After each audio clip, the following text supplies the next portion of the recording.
After funding my family's entire life for 10 years, they refused to watch my sick son for one night, so I could close a vital deal.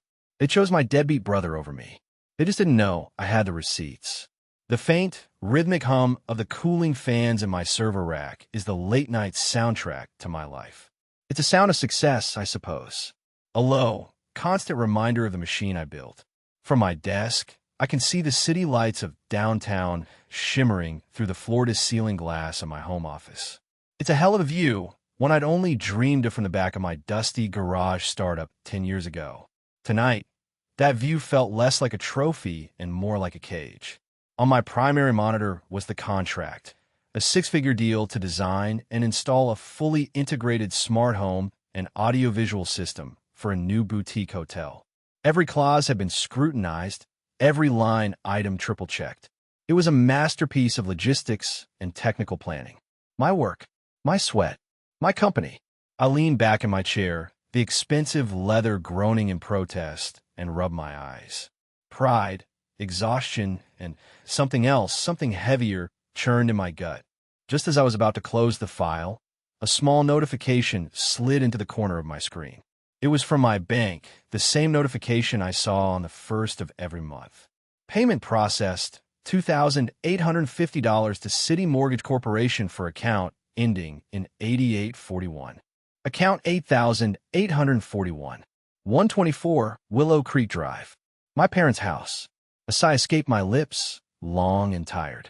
It was an involuntary reflex now, a Pavlovian response to the monthly reminder of my other full-time job, the Bank of Leo. I didn't even have to think about it anymore. The payment was automated, a seamless siphon from my success to their comfort. It was just what I did, what a good son does. That's the mantra, isn't it? Family helps family. My father, Mike, had drilled that into my head since I was a kid. He'd say it after he coached my little league team to a win, and he'd say it when he needed me to mow the lawn. The phrase was versatile. It meant sticking together. It also meant doing what you were told. I minimized the contract and stared at the banking notification. Resentment, hot and sharp, pricked at me. It was a familiar feeling, one I'd become an expert at crushing down.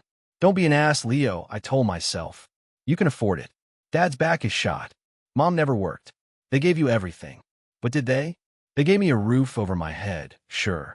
But the moment I started my business, the moment I had something of my own, the dynamic shifted. Their support became an expectation of return. My thoughts were interrupted by the soft click of the office door. My wife, Chloe, stood there, a silhouette against the hallway light. She was in her silk pajamas, holding 2 mugs. Thought you could use some tea, she said, her voice a warm counterpoint to the sterile hum of the servers. She walked over and set a mug on my desk, her eyes glancing at the notification still on the screen. She didn't have to say anything. The slight tightening of her lips said it all. Everything okay? She asked, a gentle probe. Yeah, just the first of the month, I mumbled. Chloe was a corporate lawyer. Her mind was a fortress of logic and reason, and she saw the situation with my family with a clarity I could never seem to muster.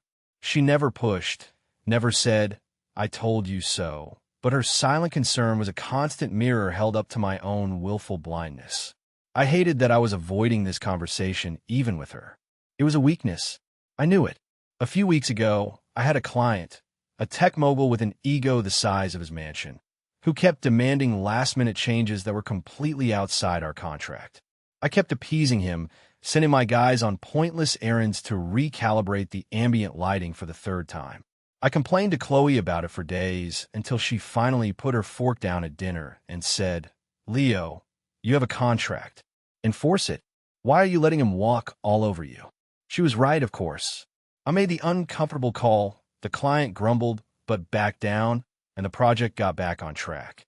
I was good at building systems, at solving technical problems. But direct, personal confrontation, I'd rather rewire a stadium with a Swiss Army knife. It was just easier to pay, to smooth things over, to keep the peace. It was a lesson I'd learned at home. I was just thinking, I said, trying to change the subject back to something solid. About the early days. Chloe settled on the edge of my desk, tucking a strand of dark hair behind her ear. The garage days? Yeah. Remember that server rack? The first one? I built it out of plywood and 2x4s. She smiled. I remember you sleeping on an air mattress next to it, because you were terrified it would overheat. We sat in comfortable silence for a moment, the memory a warm blanket. But my mind inevitably drifted to the other people who were around during the garage days. My family. My dad, Mike, was 62 now. He'd been a high school football coach, a man of booming pronouncements and rigid principles. He was my hero for a long time. He taught me how to throw a perfect spiral, how to change a tire, how to look a man in the eye. But around the time I was starting my business, he'd taken an early retirement. A bad back, he claimed, from an old coaching injury. It was the perfect all-purpose excuse. It prevented him from getting even a part-time job, but it never seemed to flare up on Wednesdays, his golf day with his buddies. My mom, Carol, was the softer, more insidious force. She was the master of the guilt trip, weaponizing her love and concern with surgical precision. "Oh, we don't want to be a burden, sweetie," she'd say, right before detailing a new, 5-figure emergency expense.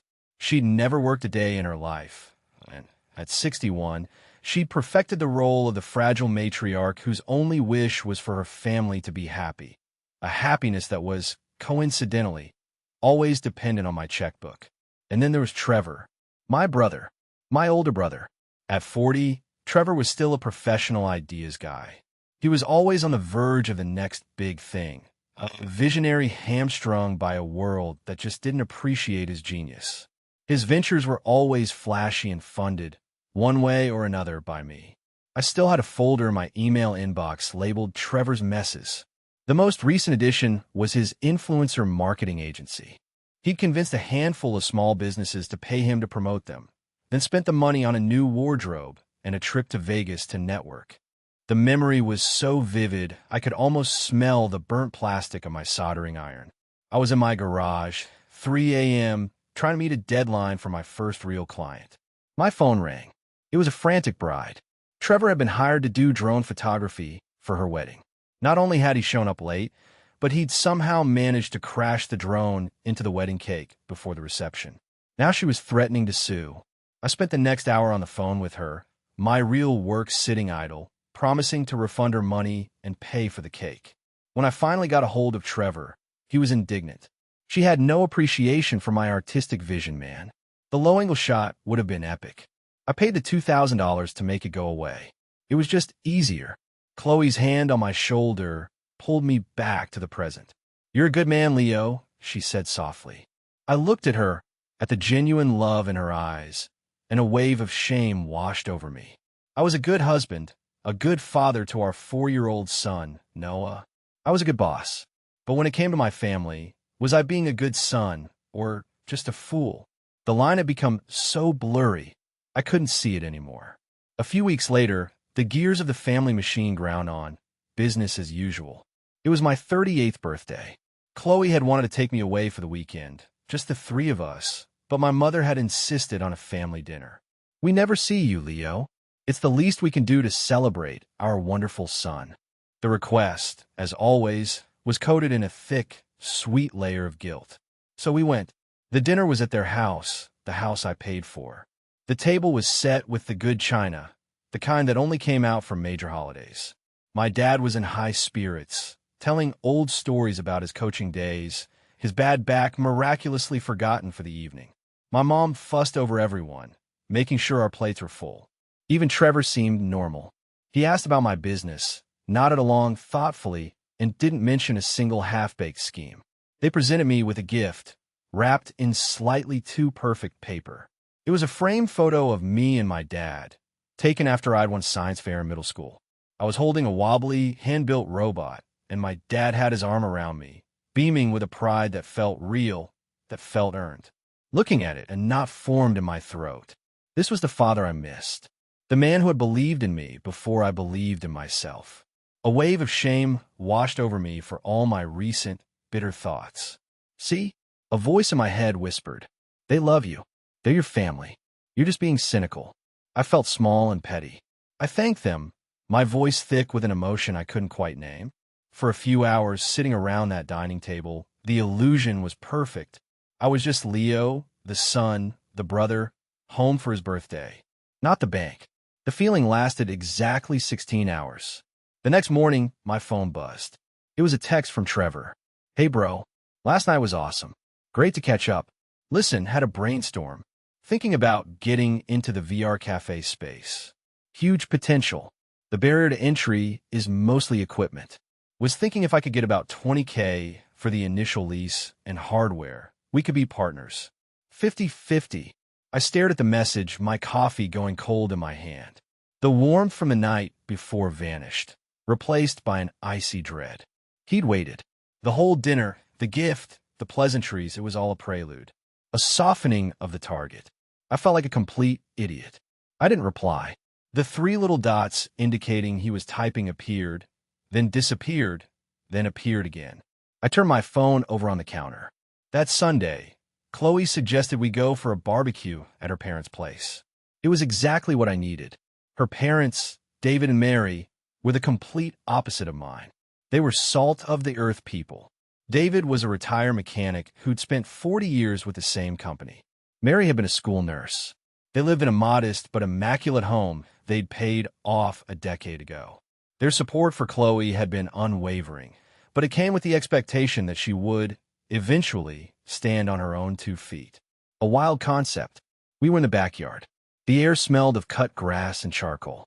David, a man whose hands were permanently stained with a light coat of engine grease, was proudly showing me the go-kart he'd built for our son, Noah. It was a masterpiece of salvaged parts and clever engineering. Made the chassis from an old lawnmower frame, he said, tapping a freshly painted red fender. Taught myself to weld watching YouTube videos. A man's got to stay busy, you know? Can't stand just sitting around. Noah was doing laps around the lawn, his laughter filling the air. Chloe and her mom were setting the table on the patio. It was peaceful, normal. David cracked open 2 beers, handed one to me, and we watched our son. He's a good kid, Leo, he said. You're a good father. He took a swig of his beer. I don't know how you did it, son. Building what you did from scratch like that. Takes real grit. Your father must be damn proud. The words were meant as a compliment, but they landed like a punch to the gut. Your father must be damn proud. Was he? He never said it.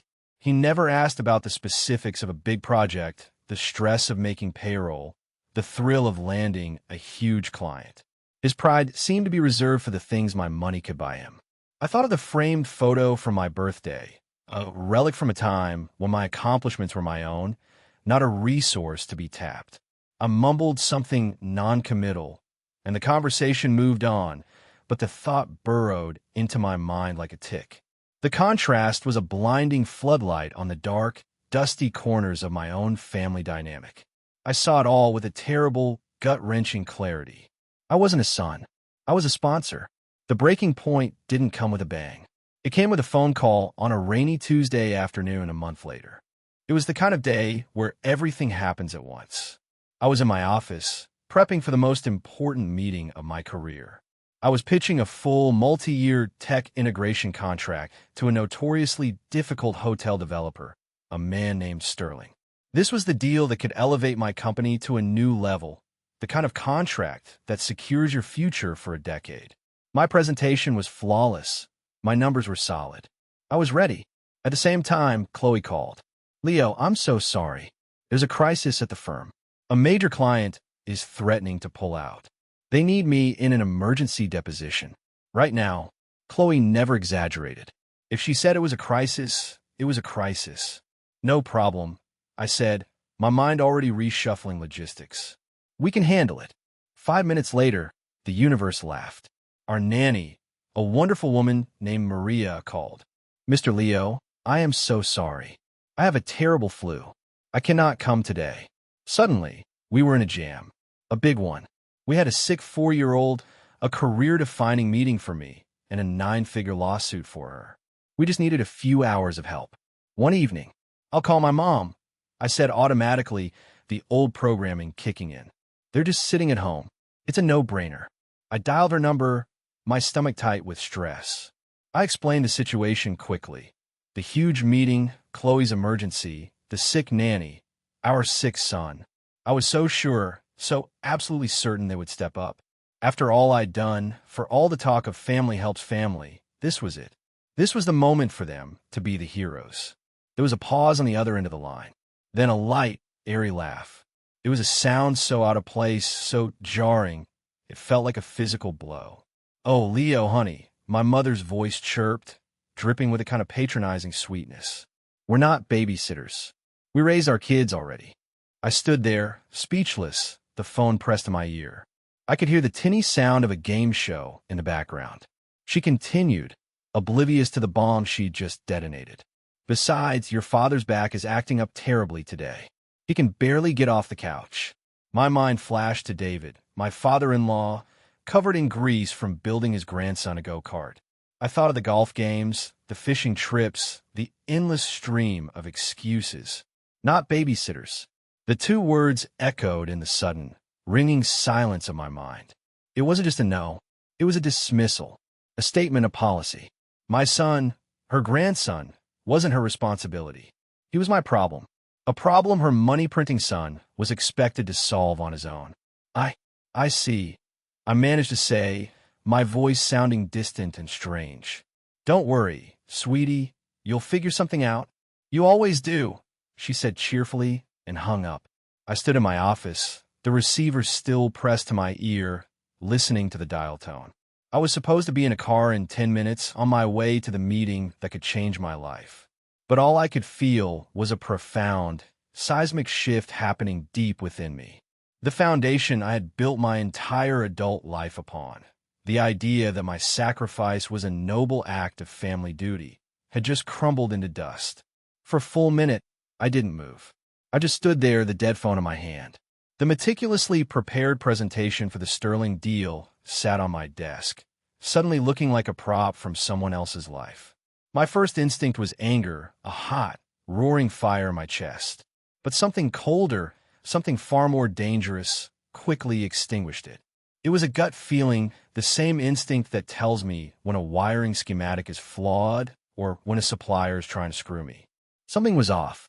The excuse was too smooth, too practiced. "Change of plans," I said out loud to the empty room. I called my assistant. "Sarah, I need you to reschedule the Sterling meeting. A family emergency." "Leo, are you sure?" she asked, her voice laced with panic. "He's flying out tonight. He made it very clear." "I'm sure," I said, my voice eerily calm. "Tell him I'll cover any and all expenses for his trouble and that I will be in touch personally. Just make it happen." I hung up before she could protest further. I walked out of the office, grabbed my car keys, and told Chloe I had to handle something and that I would call her in an hour. The look on her face was a mixture of confusion and concern, but she nodded. She trusted me. It was a trust one suddenly realized I'd never once received from the people whose house I was now driving towards. The drive to 124 Willow Creek Drive was different from any I'd ever taken. I wasn't going for a holiday dinner or to drop off a check. I was a forensic accountant on my way to an audit. I saw the neighborhood with new eyes. The manicured lawns, the two-car garages with new SUVs, the quiet, middle-class comfort. A comfort I had single-handedly funded for a decade. As I turned onto their street, a familiar, ugly green Honda Civic was parked at the curb in front of the house. Trevor's car, the same one I'd paid $1,500 to get the transmission rebuilt on last winter. So much for my father being unable to get off the couch. He apparently had company. I didn't park in the driveway. I parked across the street, got out, and walked up the stone pathway I'd paid to have installed 2 summers ago. I didn't knock. Why should I? It was my name on the wire transfer that kept the bank from owning this place. I turned the knob and walked in. The scene in the living room was one of pure, idyllic domestic bliss. My father, Mike, was on his hands and knees on the plush carpet I'd bought them for their anniversary. He was making roaring dinosaur noises, chasing Trevor's 2 laughing kids. He moved with a nimbleness that defied a man with a terrible back injury. My mother was sitting on the floor with them, building a tower of colorful blocks. And sprawled on the $3,000 sofa, a piece he'd specifically picked out from a catalog I paid for, was my brother Trevor. He was scrolling through his phone, a smug, bored expression on his face, occasionally grunting a reply to one of his kids. They didn't hear me come in. I just stood there in the entryway, a ghost at their feast. I took in every detail. The 70-inch 4K television on the wall, the new hardwood floors, the cheerful, oblivious laughter of my nieces. All of it paid for by me. All of it enjoyed by them while my own son was sick at home and my career was hanging in the balance because they weren't babysitters. My mother looked up first. Her eyes widened, and the smile vanished from her face. "Leo, what are you doing here? I thought you had your big meeting." The room went quiet. My dad froze mid-roar, a plastic T-Rex in his hand. Trevor didn't even look up from his phone. "I rescheduled," I said. My voice was unnervingly level. It didn't sound like me. "Funny. I thought your back was acting up, Dad." My father slowly got to his feet, rubbing the small of his back in a pantomime of pain that was both pathetic and insulting. "It comes and goes, son. You know that." "This is different, Leo," my mother said, jumping in, her voice taking on that familiar, placating tone. Trevor wasn't feeling well. He needed us to watch the girls for a bit. Trevor finally graced us with his attention, looking up from his phone with a lazy smirk. "It must be nice," he drawled, "to think the whole world revolves around your schedule." That was it. That was the spark on the dry tinder. But I didn't yell. I didn't explode. That cold, crystalline calm just settled deeper into my bones. "My schedule," I repeated, taking a step into the room. "Let me tell you about my schedule, Trevor. In 1 hour, I was supposed to be in a meeting that would secure my company and the jobs of my 30 employees for the next 10 years. My wife is handling a legal emergency that could save her firm from a 9-figure lawsuit. Our son, your nephew, has a 102-degree fever, and we needed help. For one night. One single night." My voice cracked on the last word. "But I guess that's too much to ask from the people whose entire lives I've been financing." The smirk on Trevor's face faltered for a second, but he recovered quickly. "Oh, here we go. The money speech. You always have to hold that over our heads, don't you? Maybe if you didn't see yourself as better than us, you wouldn't have these problems." Selfish. My mother's word from the phone call echoed in my head. They thought I was the selfish one. The sheer, blinding audacity of it was almost beautiful. Something inside me didn't just break. It vaporized. The part of me that made excuses, that avoided conflict, that desperately wanted to believe in the fantasy of my family, was gone. "You want to talk about money?" I said, my voice dropping to a near whisper. I pulled out my phone. It wasn't a spontaneous act. In the darkest, most resentful corners of my mind, I had been preparing for this moment for years without even knowing it. I had a note in my phone, a simple running tally I would update in moments of extreme frustration. I never thought I'd use it. I opened it now. "Let's talk about it," I said, my eyes locked on theirs. "Let's talk about the mortgage on this house. 10 years. At an average of $2,800 a month. That's $336,000. Let's talk about the property taxes. Roughly $8,000 a year. That's another $80,000. Let's talk about the utilities, the car payments for the 2 SUVs in the driveway, the insurance." The room was utterly silent now, save for the sound of my voice, calm and methodical, listing the architecture of their lives. Trevor had finally put his phone down. My father's face was pale. My mother's mouth was a thin, hard line. "Let's talk about your ventures, Trevor," I continued, not taking my eyes off him. "The drone photography business, $2,000 to pay off an angry bride. The influencer agency, $8,500 to cover the deposits you stole. The sustainable t-shirt company that never produced a single shirt, $5,000 for the organic cotton that never arrived. Your transmission rebuild, your dental work." I looked at my mother. "The new roof, the kitchen remodel, your shopping trips you thought I didn't know about." I paused, letting the numbers hang in the air like toxic smoke. I took a breath. Grand total, over 10 years, not including groceries, gifts, or smaller emergencies, is just over $540,000. I looked up from my phone. "So please, Trevor, tell me again how I'm the one who's selfish." For the first time in his life, my brother had nothing to say. But my mother, a master of emotional warfare, regrouped. Tears welled in her eyes. "How dare you?" she whispered, her voice trembling with manufactured outrage. "How dare you throw that in our faces? We're your family. After everything we've done for you." "Everything you've done for me?" I asked, and a real, actual laugh escaped my lips. It was a bitter, ugly sound. "What exactly have you done for me since I turned 18, Mom? Besides cash my checks." "I taught you everything you know about being a man," my father boomed, finding his voice. "I made you tough. You taught me how to play football, Dad," I said, turning to him. "I taught myself how to build a business. I taught myself how to make payroll while you were nursing your bad back on a golf course. The only thing you taught me recently is that nostalgia is a liar." My mother saw she was losing, so she played her trump card, the one she'd been holding back. "We have to help Trevor more because he's not as strong as you, Leo," she cried, the tears now flowing freely. "We worry about him. You're successful. You can handle things. He needs us." And there it was. Not an apology. Not a flicker of remorse. It was a confession. It was their entire philosophy laid bare. My success wasn't a source of pride for them. It was a resource. My strength wasn't an accomplishment. It was a license for them to neglect me. They weren't just enabling my brother's failure. They were actively punishing my success. I looked at their faces, my mother's tear-streaked manipulation, my father's pathetic blustering, my brother's shocked silence. I didn't see my family anymore.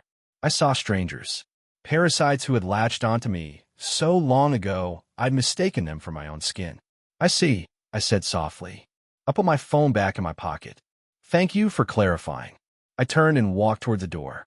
"Leo, wait," my mother called out. "We could talk about this. Don't be so dramatic." I paused at the door, but didn't turn around. "I'm not being dramatic," I said. "I'm being done." I walked out, closing the door gently behind me. I got in my car and drove away from the house I'd paid for a dozen times over, feeling lighter than I had in a decade. The war wasn't over, but the most important battle, the one inside my own head, had just been won. The drive home was surreal. The adrenaline faded, leaving behind a vast, quiet emptiness. It wasn't sadness, not yet. It was the echoing silence after a controlled demolition. I walked into my house to find Chloe pacing in the living room, her face etched with worry. She took one look at me and knew. She didn't ask what happened. She just opened her arms, and I walked into them. "It's over," I said into her shoulder. "I'm done." "Okay," she said, her voice firm and steady. "Okay, what's our first move?" "That's my wife." "No, I told you so." No recriminations. Just a soldier ready for the next battle. We spent the rest of the night not talking, but acting. We sat side by side in my office, the city lights our witnesses. With the cold, methodical precision of an engineer decommissioning a failed system, I began to untangle the decade-long web I had woven. I logged into my online banking portal. The auto-pay for their mortgage. Canceled. The recurring transfer to their checking account. Canceled. I went through my credit card statements. The streaming services bundle for their address. Canceled. The lawn service, the pest control, the cell phone family plan that included 3 lines that weren't mine, all terminated one by one. It was a digital amputation. Each click was a final, liberating severance. By 3 a.m., it was done. I drafted a single text message and sent it to a group chat containing my parents and Trevor. It read, "Effective immediately, all financial support has ended. You're on your own." Then I did something I should have done years ago. I blocked their numbers. All of them. I blocked them on my phone, on Chloe's phone, on all our social media. I sent an email to my assistant with their names and numbers, instructing her to block them from my work line as well. The silence that followed was the most peaceful sound I had ever heard. Of course, it didn't last long. The explosion, when it came, was biblical. I had cut off the supply line, and the addicts were panicking. The first wave came through channels I hadn't thought to block immediately. My work email. Within 24 hours, my inbox looked like a war zone. The first email was from my mother. The subject line was, "Your son. Leo, I don't know what kind of game you are playing, but you need to stop this right now." A notice from the electric company just arrived. "How could you do this to your own mother and father? Your father's blood pressure is through the roof because of the stress you're causing. What if he has a heart attack? Will you be able to live with yourself? You are destroying this family, and you are destroying our reputation." This is not how we raised you. It was a masterclass in her craft. Guilt, fear, a complete refusal to acknowledge the cause of the situation. No mention of Noah, of my meeting, of the confrontation. Only their consequences. The next email was from my father. Subject, a reasonable discussion. Son, let's be businessmen about this. I understand you're upset, but cutting us off completely is not a professional way to handle things. I'm sure we can work out some kind of payment plan or a smaller monthly allowance that you're more comfortable with. We can't just be left with nothing. Let's be reasonable. An allowance. Like I was a disgruntled trust fund and he was negotiating terms with my board. The sheer delusion was breathtaking. Trevor's approach was less nuanced. It was a string of emails, each more frantic than the last, filled with typos and expletives. They culminated in him showing up at my office building 2 days later.